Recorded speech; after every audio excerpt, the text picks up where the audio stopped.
Welcome to Minecraft Live, coming to you from the Mojang office in Stockholm, Sweden. Get ready for a show featuring insights from the team, never before seen game drops and lots more. The features we're announcing today will have you diving deeper and fighting smarter than ever before.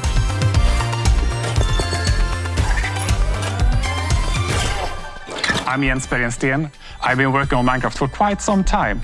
I've got loads of Minecraft memories, too many to share here, but attending the fancy premieres of a Minecraft movie were definitely one to remember. In London, the classic red carpet was made of real grass. Getting the chance to walk it was super fun, but even more special was to see so many of you come together and share a real-life Minecraft moment in the cinemas. Our community really made those movie showings their own, just like they've done with our games since day one. Every year, the Minecraft community grows bigger than it's ever been before. To all newcomers, welcome to the world of Minecraft. Lots of you love playing creative and survival mode as our vanilla team designs it, and that's great. And many of you have been modding the game in universe-expanding ways. We also noticed that more and more players are using marketplace content to play in their own way. No matter how long you've been playing or what you're getting up to, it's you, our community, that drives us to create. From all of us here at Mojang Studios, a huge thanks for inspiring us for all these years. You can see examples of this inspiration in the game drops that we're showing off today. We're always taking notes and keeping a close eye on your feedback as we develop. You really do help shape the future of the game.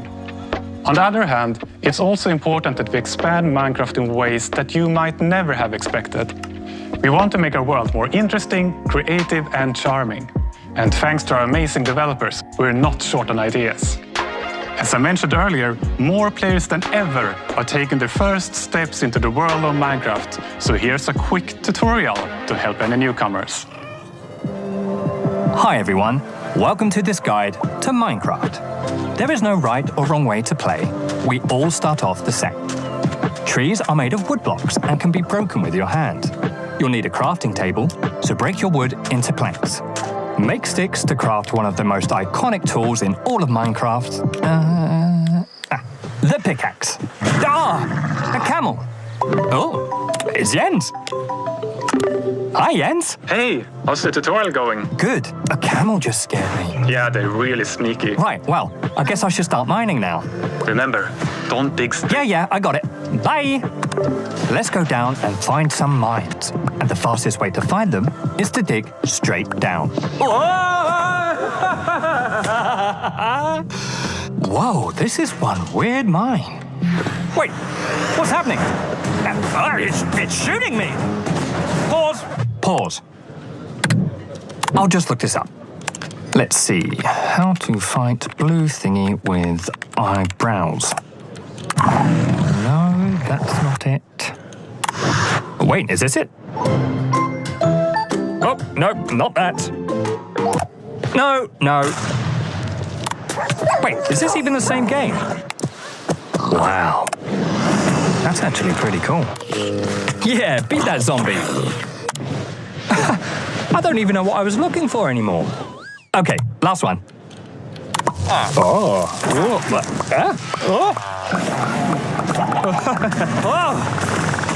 That is enough internet for today. You know, there's no right or wrong way to play, but there are too many ways for one guide to cover. Just start exploring and experimenting. But if you don't know where to begin, or you get stuck, there are plenty of tutorials out there, made by the community, for the community.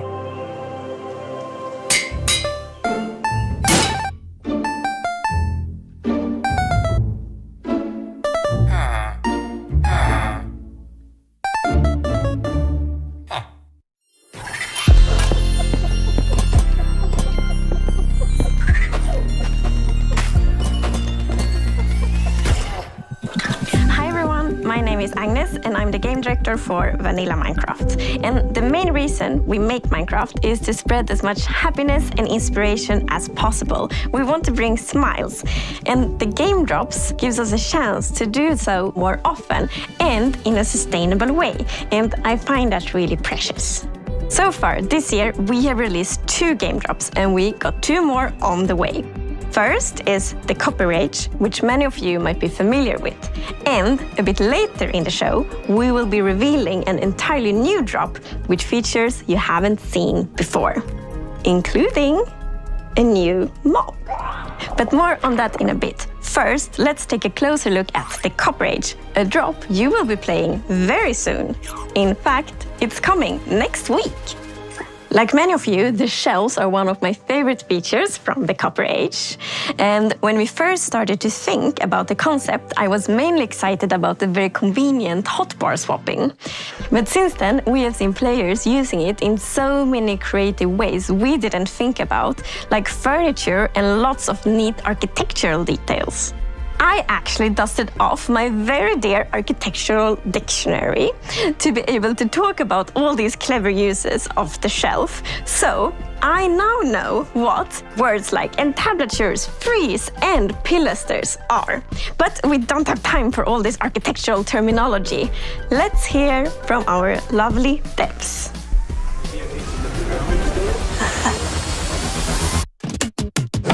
So the Copper Age is coming in just a few days, and it's going to expand quite a lot what you can do with copper in the game. Copper is abundant. I always find, much more copper than I do coal or iron or other precious materials when mining. So we always saw copper as a decorative block, and that's exactly what players have been using it for. They've been building amazing statues and amazing cities, amazing buildings. But now we're going to introduce some more uses for copper. Now we can use it to craft tools, armor, and also the Copper Golem, which I'm very excited about. It'll be the first mob made out of copper. So the Copper Golem is a new sort of friend to have in your base who's going to go through and help you organize your very messy chests, if you're anything like me. Move items from the copper chest you put things in into nearby normal chests with similar items in. So the Copper Golem, it's pretty small. It's a lot smaller than the Iron Golem. But my favorite thing is the way we've animated it, with its limbs like clicking around and the way its head turns. I absolutely love it. And it's really cute now with the eyes lighting up when it's active, the noises it makes. In my head, it sounds way more like a beep boop robot than it actually does in the game, but it's like, wee, beep, beep. What really, really adds the cherry on top is the sound effects from Sandra. They just really make it feel like something's alive in your base.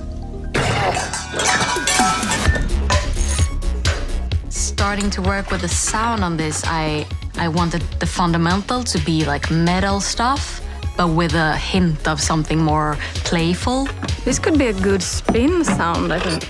The Copper Golem doesn't have this ambient, idle sounds that it just makes when it walks around like most mobs do. So the personality would have to be in its movement. I wanted to create a voice of these like metal sounds. The Copper Golem spinning its head, and it's like something like this. I recorded my own voice for the hurts and death sounds. It's actually me. Dying. Don't hit them. Unless you want to hear my voice. As the Copper Golem makes itself comfortable in your base, over time it's going to start oxidizing, turning into all the different copper states. And when it reaches the maximum oxidation, it will eventually freeze into place and turn into a statue. One neat thing that I know we both like is the fact that the different statue poses will emit different redstone signals when you hook it up to a comparator. So using that, you can make these cool like password locks to your vault in your base with all of your loot in, where you need to have like sitting, standing, running golem, and then your pistons will open and your chest is right there. And of course, you can bring it back to its moving, sorting self by scraping that oxidization off, so it's not permanent. There's more to this drop than just all the copper. We're also adding the shelf. It's a functional block where you can put items on display, and you can also, in its powered state using redstone, do like hotbar swapping for the first time in Minecraft. We wanted players to be able to display all their treasures and trophies, similar to an item frame, but then you'd always want to take those items down, so that's why we added the powered shelf for swapping with the hotbar. But players have not just been using it to display their items, they've been using it as decoration detail, and that's something that really took us by surprise. Yeah, a lot of people have been using the shelf as a building block. So seeing it being used as like part of these big constructs and, you know, for like skirting board around a wall, I think is building with a very like Minecrafty feeling to it. It's something that players have been craving for a long time. Yeah, a lot of good builds coming out with it.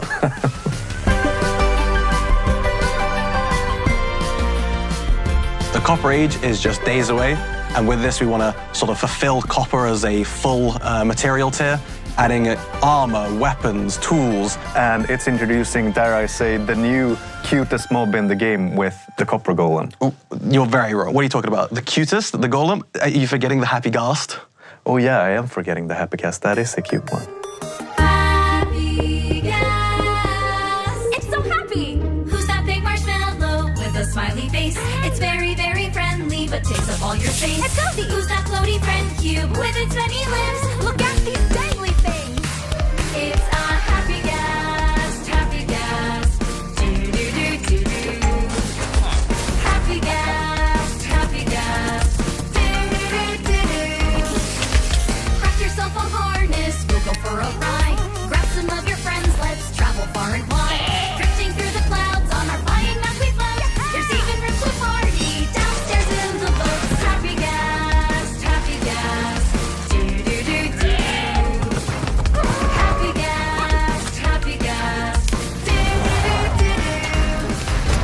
On the nether, wearing leather, buff and tether, all together. Soaring so high, clouds will pass by. Rise up, let's fly and chase the sky.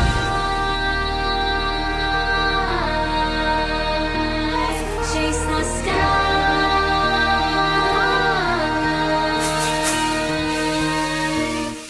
They are Happy Ghast, Happy Ghast. Do-do-do-do. Happy Ghast, Happy Ghast. Do-do-do-do. Chase the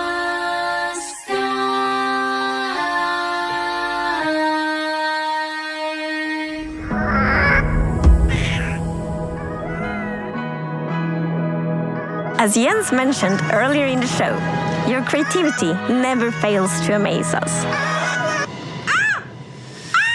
Let's meet 3 community members who, like millions of others, are using Minecraft to create something far beyond the game. My name is T. I'm 19 years old and I'm from Sweden.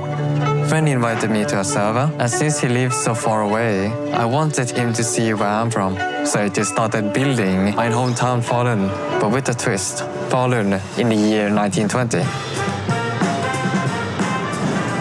Very often I would sketch imaginary buildings, and when I build in Minecraft, I use the same kind of process as with my sketches and drawings. So that inspired me to doing architecture.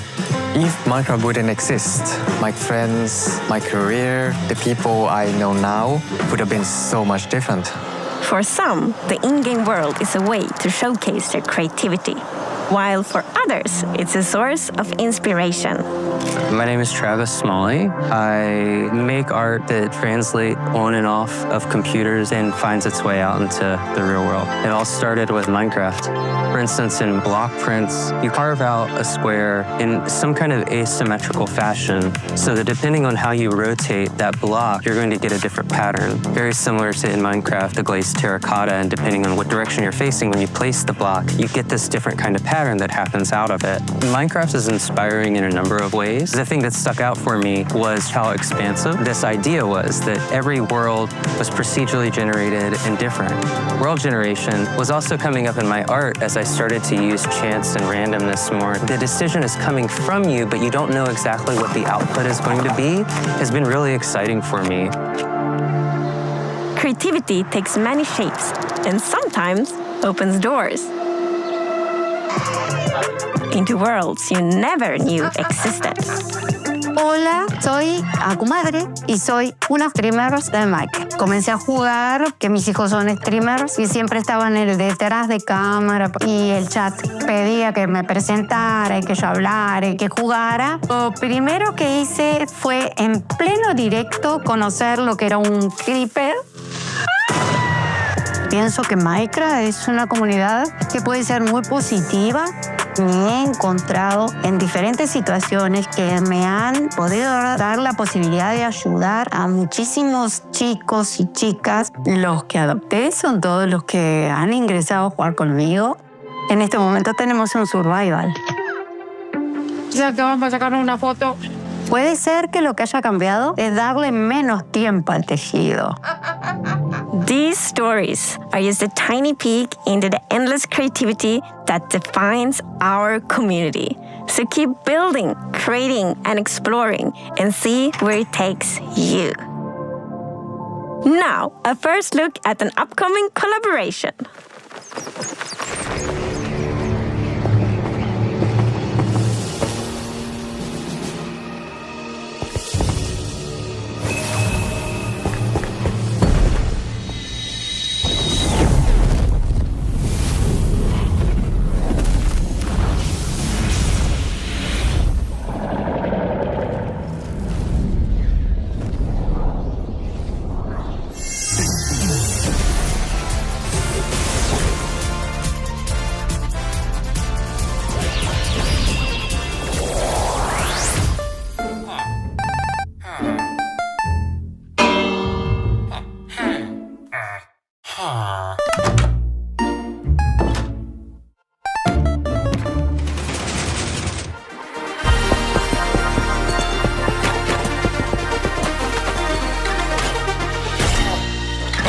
It's time to reveal a brand new, unseen game drop that we are planning to release later this year.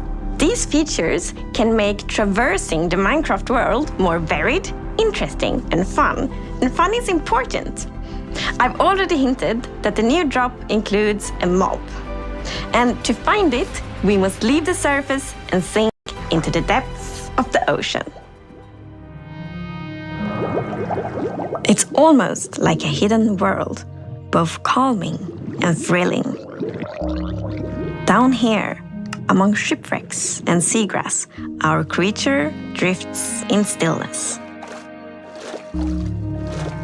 Its shape and color might remind you of a shell that already exists in Minecraft. The drow seem to be particularly fond of it. It might take some underwater exploration, but if you're lucky, you will see one of these floating into view. The Nautilus.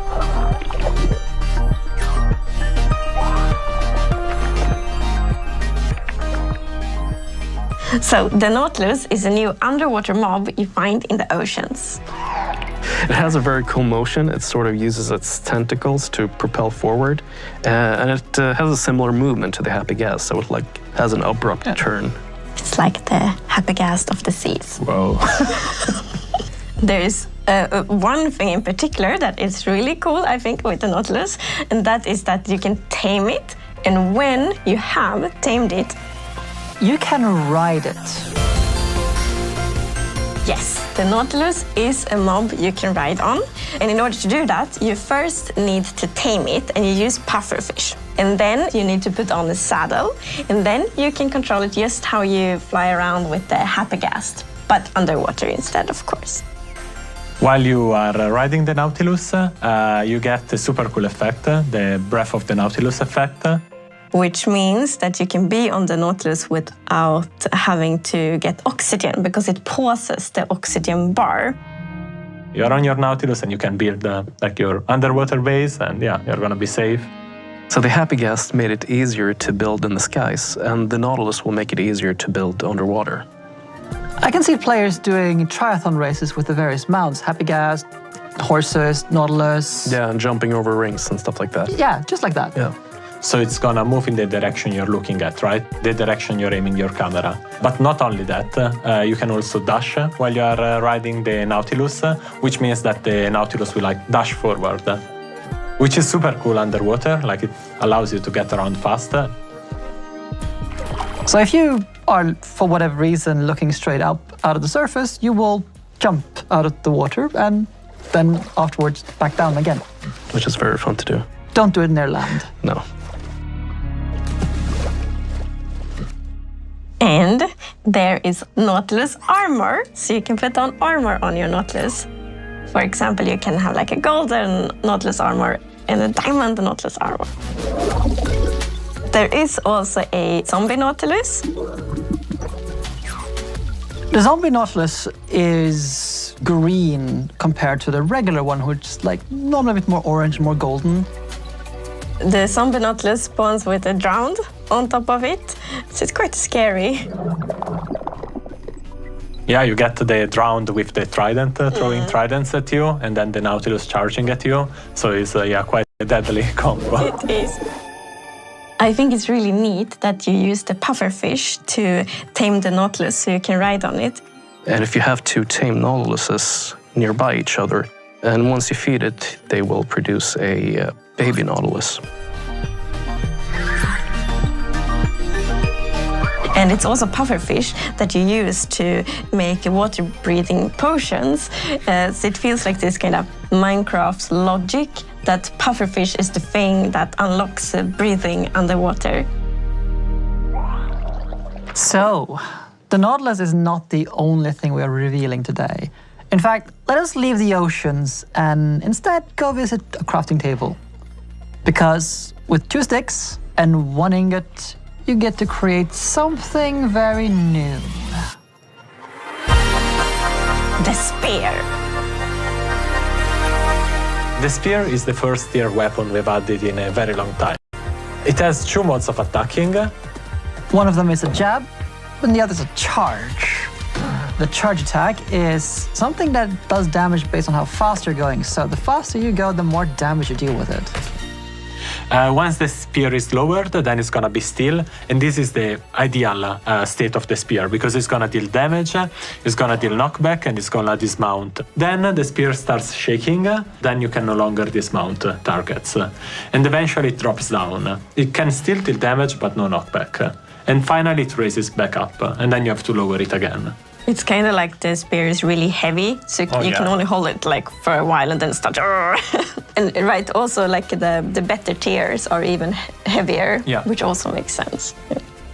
Like players are gonna be able to do a lot of different things with the spear. Like I'm thinking jousting, but horse jousting. But why not Nautilus jousting? Jousting in the sky with Elytra. Or attacking from the sky with Elytra. Jumping down off the happy gas and then flying into your enemies.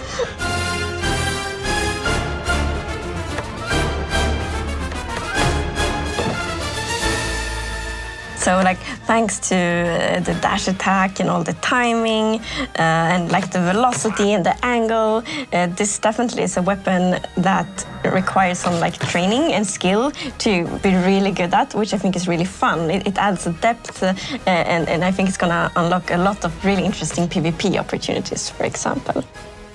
You're not the only ones who get this new weapon. So the zombie horse now spawn with the zombie holding a spear in its hand.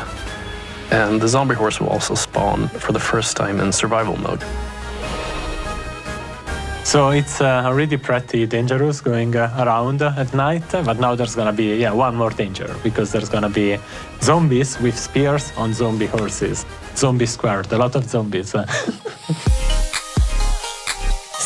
to recap, this future drop comes with the Nautilus armor, zombie Nautilus with round on, of course the spear, and also the zombie horse. So it's kind of mounts and like mounted combat that connects it all. And the name of the drop will be Mounts of Mayhem. This drop is planned to release later this year, but you will be able to try out this feature soon in Snapshot Beta and Preview. We are, of course, very excited to see what you will think about it and then to see kind of what you all do with all these features when you can playtest them. Minecraft continues to get bigger and better.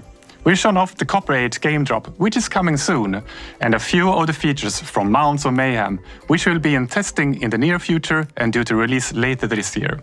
We can't wait to see what you create with the new features and your upcoming underwater adventures.